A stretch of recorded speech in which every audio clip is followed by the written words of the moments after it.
All of you कैसे हैं आप लोग। सीख रहे हो, समझ रहे हो, बहुत आगे बढ़ते हम लोग बात करने वाले हैं गोल्ड और सिल्वर की। उसके बाद करेंगे 17 अक्टूबर को डेटा क्या आया, तो दोनों चीज़ों को अच्छे से एक्सप्लेन करने वाला हूँ। आज धनतेरस है। धनतेरस की सबसे पहले आपको बहुत शुभकामनाएं, क्योंकि भाई धनतेरस पे हर कोई सोचता है कि गोल्ड और सिल्वर में इन्वेस्ट करना चाहिए, खरीदना चाहिए, अच्छा होता है। लेकिन लेवल क्या है सर, ये भी तो इंपॉर्टेंट है, कहाँ पे हम खड़े हैं। चांदी कल 5 से 6% जो है डाउन हुई है, तो क्या लेवल होंगे जो इंपॉर्टेंट सपोर्ट होगा। प्राइस एक्शन के हिसाब से गोल्ड और सिल्वर का अच्छे से एनालिसिस करूंगा। सबसे पहले आपको एक न्यूज बता दूं कि भाई हुआ क्या था। देखो, गोल्ड और सिल्वर ऊपर क्यों गए थे, पहले हमें ये समझना पड़ेगा। गोल्ड और सिल्वर ऊपर गए थे क्योंकि 100% जो है टैरिफ लगा दिया गया था चाइना के ऊपर। किसने लगाया था? ट्रंप ने। अब ट्रंप जो है ना भाई, वो कहीं ना कहीं यू टर्न के बादशाह हैं, आपको भी पता है। ट्रंप ने लगा दिया 100% टैरिफ। उसके बाद क्या हुआ, एक और यू टर्न लिया। अब उन्होंने क्या बोला, US China hold frank trade talks personal meeting next week as Trump call 100% China tariff not sustainable. बोल कह रहे हैं भाई, साफ खुद ही बोल रहे हैं कि जो हम 100% टैरिफ लगा रहे थे चाइना पर, वो नॉट सस्टेनेबल है। अब क्या है, मतलब कि इन्होंने क्या करा, दोबारा से एक बड़ा सा यू टर्न ले लिया है। यार आप एक साइड कहते हो 100% टैरिफ लगाना है, सिल्वर और जो गोल्ड है एकदम से हाइप हो जाते हैं। बिकॉज क्या, अनसर्टेनिटी बढ़ जाती है, इक्विटी मार्केट एकदम क्रैश कर जाते हैं। बिकॉज क्या हो रहा है कि वहां पर इक्विटी मार्केट हुआ, ग्लोबल मार्केट, बिटकॉइन वगैरह हम सबको याद होगा, एकदम से क्रैश कर गए। उस बिटकॉइन के क्रैश के अंदर, जो इथेरियम के क्रैश के अंदर, आपको भी बताया, वो क्रिप्टो के अंदर बहुत लोगों की, मतलब जैसे बोलते हैं ना कि बहुत लोगों के लॉस हुआ, बहुत बड़े बड़े लॉसेस हुए थे। ठीक है, अब क्या है कि अब ये बोल रहे हैं कि जो ये 100% टैरिफ हम लगा रहे हैं चाइना पे, वो नॉन सस्टेनेबल है, हम उसको सस्टेन नहीं कर सकते ज़्यादा टाइम तक। तो इसका मतलब क्या हुआ, वापस से वो क्या कर रहे हैं, यू टर्न लेते हुए दिखाई दे रहे हैं। उसकी वजह से क्या हो रहा है, सिल्वर और गोल्ड जो बढ़े थे, एकदम से जो स्पाइक आया था, वो स्पाइक खत्म। भाई नॉर्मल सी बात है ना, अब जो चीज़ जिसकी वजह से बढ़ी थी, वो न्यूज़ तो खत्म हो गई, वो तो भाई हो गया जो होना था। अब इसका मतलब क्या हुआ, गोल्ड और सिल्वर के अंदर एक बहुत शार्प जो है डाउन मूव आपको देखने को मिला। ये देखो कितना बड़ा एक वीकली चार्ट के अंदर हम देख रहे हैं इस समय पे। वीकली टाइम फ्रेम के अंदर हम अगर देखूं तो आपको एक बहुत बड़ा देखो नेगेटिव कैंडल बन रही है।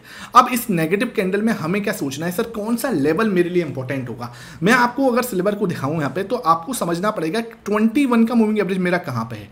21 के मूविंग एवरेज पे क्या मिल जाता है, आपको सपोर्ट मिल जाता है। मार्केट के अंदर क्या होता है, प्राइस जो होती है ना, उसके रिवॉल्व करती है उसके अराउंड। मैं ये नहीं कह रहा कि हर बार ऐसा होता है, लेकिन ना जब भी प्राइस 21 के मूविंग एवरेज से बहुत दूर जाएगी, ठीक है, बहुत ज़्यादा दूर जाएगी, तो हाई चांस है कि वो मार्केट के पास में वापस से रिजॉल्व करती हुई या उस एरिया के पास में आती है। एक तरह से इसको आप मैग्नेट समझ लो।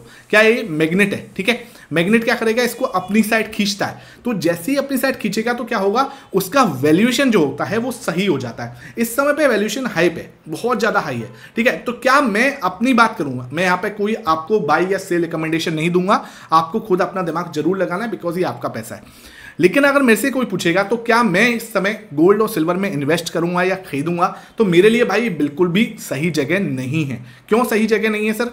उसके पीछे का रीज़न सिंपल है कि बहुत दूर है अपने जो इसका मीन है या इसका जो लेवल है, इससे बहुत दूर है। ठीक है, इसका लेवल अगर मैं यहाँ पे आपको देखूँ तो लगभग 1,23,000 के पास में अगर सिल्वर आता है, या थोड़ा सा और ऊपर जा सकते हैं तो 1,30,000 के पास में आता है, तो ये थोड़ा सा सही लेवल होगा। यहाँ पे भी कोई बाई या सेल रिकमेंडेशन नहीं होगी, ध्यान रखना। ट्रेड करोगे अपने फाइनेंशियल एडवाइजर से, बिल्कुल आप कंसल्ट करना, नहीं तो आपको भारी लॉसेस हो सकते हैं। तो यहाँ पे क्या है, अगर मैं सोचूंगा तो कौन सा लेवल होगा मेरे लिए, फर्स्ट लेवल होगा कि हाँ, मैं अगर सिल्वर मुझे इस लेवल पर मिलता है तो ये मेरे लिए एक अच्छा लेवल है, सस्टेनेबल लेवल है, और मार्केट के लिए एक अच्छा वैल्यूएशन मुझे दे सकता है। क्या सर मैं यहाँ पे अपना प्रॉफिट बुक करने की सोच रहा हूँ? तो सर मेरे को प्रॉफिट बुकिंग हमने 1 लाख ऊपर हमने कर ली, थोड़े थोड़े प्रॉफिट बुकिंग मैंने अपने अच्छे लेवल पे कर ली थी। लेकिन ऐसा नहीं है कि मैंने बिल्कुल पीक पे की, मैंने कुछ प्रॉफिट बुकिंग यहाँ भी की, मैंने कुछ प्रॉफिट बुकिंग यहाँ भी की, क्योंकि जैसे जैसे मेरा 21 मूविंग एवरेज से कोई भी चीज़ है मेरे दूर होती हुई जाती है, तो मुझे पता चल, मतलब मुझे लगता है कि वहाँ से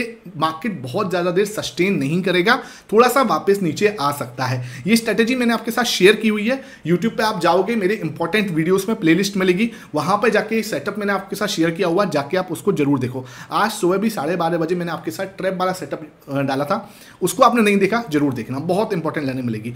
दूसरा इंपॉर्टेंट लेवल कहाँ पर मिलेगा, अगर सर मुझे एक और लेवल अगर देखना है, तो एक और इंपॉर्टेंट लेवल जो बहुत अच्छा सपोर्ट निकल के आएगा, वो लेवल है लगभग 1 लाख के पास में। तो ये 2 लेवल ऐसे हैं, अगर आता है, जरूरी नहीं है कि भाई सिल्वर आएगा ही, ऐसा कुछ जरूरी नहीं है कि यहाँ से हो सकता है और ऊपर भागता हुआ चले जाए, कोई ऐसा नहीं है कि इस लेवल पे आएगा। लेकिन अगर मेरे से कोई पूछे कि यार कोई न्यू लेवल अगर हो या न्यू मुझे अगर इन्वेस्टिंग करनी है, तो मैं वेट करूंगा कि मार्केट इस लेवल के पास में आए, then only I will think कि हाँ यहाँ पे मुझे कुछ इन्वेस्टिंग करनी है। ठीक है, ये मेरा जो है पॉइंट ऑफ व्यू है, और आई कैन बी रॉन्ग, 100% में रॉन्ग हो सकता हूँ, इसलिए आपको बिल्कुल क्लियर अपना एनालिसिस जरूर करना है। गोल्ड की बात करता हूं, अगर मैं गोल्ड मेरे लिए कौन सा लेवल रहेगा, सेम मैं लगाऊंगा इंडिकेटर्स पे आके, आपको कुछ नहीं करना, मूविंग एवरेज लगाना है। ठीक है, मूविंग एवरेज जो एक्सपोनेंशियल वो लगाया मैंने, इसमें इसकी सेटिंग पे जाते हैं, सेटिंग पे गए, इसको मैं क्या करूंगा 21 का मूविंग एवरेज कर दूंगा। ठीक है, ये क्लोज का ही रहेगा, 21 का मूविंग एवरेज हो गया हमारा। अब हम यहाँ पे क्या देखेंगे कि मार्केट के अंदर आप देखोगे गोल्ड भी बहुत दूर है, अपने इस लेवल से बहुत दूर है। अगर मैं इसमें हॉरिजॉन्टल आपको रेजिस्टेंस लगाऊं तो कहाँ पे आप ये देखो कौन से लेवल पे है, तो यहाँ पे आप देखो इस लेवल पे है ना, तो 1,06,000 के पास में यहाँ पे हमारा फर्स्ट लेवल आ रहा है जहाँ पे सपोर्ट है, या दूसरा जो सपोर्ट आएगा वो मेरा कहाँ आएगा, लगभग 1 लाख के पास में आएगा। तो ये दोनों लेवल भी मेरे लिए इंपॉर्टेंट लेवल रहेंगे, जहाँ पे क्या है कि मार्केट के अंदर आपका गोल्ड जो है एक इंपॉर्टेंट सपोर्ट यहां पे खड़ा हुआ है इसका।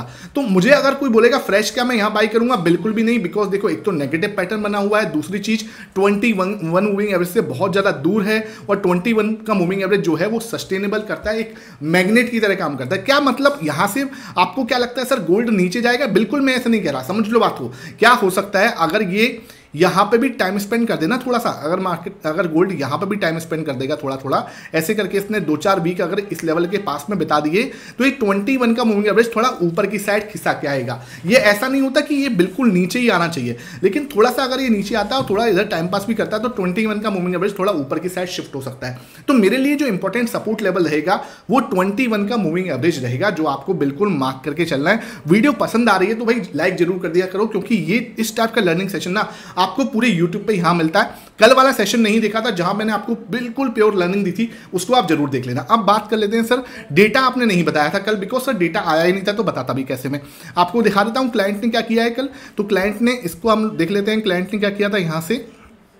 तो यहां पे आपको ये देखो 67.49, भाई ये क्या हो रहा है, लगातार जो है प्रॉफिट बुकिंग चल रही, किसकी, क्लाइंट की, है ना। लगातार रिटेलर्स जो है अपनी प्रॉफिट बुकिंग करते हुए नजर आ रहे हैं। कहां से आए, 76 से कहां पे आ चुके, 67 पे, है ना। ऑलमोस्ट इन्होंने 8% के आसपास अपनी प्रॉफिट पे, अपनी पोजीशन में प्रॉफिट बुक कर लिया है, तो अच्छी बात है। मतलब जब मार्केट नीचे गिर रही थी लगातार बाई कर रहे थे, और ये वाले लेवल पे क्या कर रहे हैं, ये यहाँ पे सेलिंग करते हुए नजर आ रहे हैं, अपना प्रॉफिट बुक करते हुए नजर आ रहे हैं अच्छे लेवल पे। तो ये अच्छा है, रुझान कहीं को टेंशन नहीं। अच्छा, ये ऐसा भी अच्छा है कि अगर मार्केट दोबारा नीचे जाता है तो इनके पास जगह है अब खरीदने की, तो ये भी एक अच्छी पॉइंट है। दूसरा बात करते हैं डीआईएस की। तो डीआईएस ने क्या किया, अपनी पोजीशन पे 67.36, और इन्होंने भी क्या करा है, प्रॉफिट बुकिंग की है। तो डीआईएस है और क्लाइंट है, इन दोनों ने क्या करा है, प्रॉफिट बुकिंग की है। बात करते हैं एफआईएस की। एफआईएस ने क्या किया है सर, एफआईएस ने अपनी पोजीशन पे क्या करते हुए नजर आए हैं, देख लो। तो एफआईएस अपनी पोजीशन को 16.60 लगातार बाइंग स्टार्ट हो चुकी है, और अब जो है अपनी पोजीशन को कहां लेके गए हैं, जो रीसेंट का हाई था उससे भी ऊपर क्रॉस करके 2.80% खरीदा था, और जो रिसेंट का हाई था 14% के पास में, 14.7 के पास में, इसको भी क्रॉस करा है, और अब जाके जो है रिसेंट अपना नया, मतलब अगर मैं बोलूं पिछले 2 या 3 महीने का इसने हाई बनाया है 16.60। इन्होंने क्या करा है, अपना रीसेंट का हाई बनाया है। ये बहुत अच्छा पॉजिटिव चीज जो है यहाँ पे दिख रही है। अब बात करते हैं प्रो ने क्या किया है। अगर मैं प्रो को देखूं यहाँ पे, तो प्रो अपनी पोजीशन पे क्या करते हुए नजर आए हैं। अगर मैं प्रो को यहाँ पे देख रहा हूँ, तो प्रो अपनी पोजीशन 55.57, तो प्रो भी थोड़ा बहुत खरीदता हुआ नजर आया, बहुत ज्यादा नहीं, 0.79% खरीदा। इसका खरीदना अच्छा है। अगर ये अपना, अब देखो अगर ये 60 को निकाल देगा, 60 को निकाल देगा, तो मजा आ जाएगा भाई। मतलब अगर ये 60 को निकाल रहा है, बहुत बढ़िया। और ये भाई साहब अब खरीदना स्टार्ट हो चुके हैं, मतलब अब रीसेंट का हाई निकाला है पिछले 2 या 3 महीने का, तो ये बहुत अच्छा बात है, बहुत अच्छा जो भी बोलते हैं ना, मार्केट को कॉन्फिडेंस देने वाला है। अब बात करते हैं सर कैश मार्केट में कैसा है। तो कैश मार्केट को अगर मैं देखूं तो कल आपका 308 करोड़ की खरीदारी करते हुए नजर आए थे एफआईएस, और डीआईएस करते हुए नजर आए थे 1526 करोड़ की खरीदारी। इंडेक्स फ्यूचर में इन्होंने लगभग 4000 करोड़ का खरीदा था। स्टॉक फ्यूचर के अंदर थोड़ी सी नाराजगी अभी बची है, लेकिन इतना कोई टेंशन वाली बात हमें नहीं दिख रही। तो यहाँ पे क्या नजर आ रहा है, तो लगभग आप आपका देखा जाए तो यहाँ पे 3,900 मतलब 4,000 करोड़ के आसपास की खरीदारी जो है कल हमारे नेट जो है एफआईएस ने की थी, जिसके सामने कैश मार्केट में लगभग 1526 करोड़ 1526 करोड़ की खरीदारी डीआईएस ने भी की थी। आपका विक्स धीरे धीरे बढ़ता हुआ नजर आ रहा है, ये बहुत अच्छी बात है। 7% कल भी बढ़ा था, इससे पहले भी बढ़ा था, तो 11.63 पे कैसे भी करके 12 से क्रॉस हो जाए तो ऑप्शन सेलिंग की जो स्ट्रेटेजीज है वो बहुत अच्छे से काम कर सकती हैं। आपको दिवाली के जो टाइम, दिवाली में जो छुट्टियां आ रही है ना, आई थिंक 21 की छुट्टी है ना, तो 21 पे ऑप्शन सेलिंग की बहुत अच्छी स्ट्रेटेजी के लिए प्लान कर रहा हूं। नीचे कमेंट सेक्शन में बताना are you excited for this और नॉट, ठीक है। और निफ्टी जो है 0.5% बढ़ा था और 0.6% आपका सेंसेक्स बढ़ा था। आई होप ये सेशन समझ में आया हो। वीडियो पसंद आई है, लाइक करना, शेयर करना। Thank you for watching it.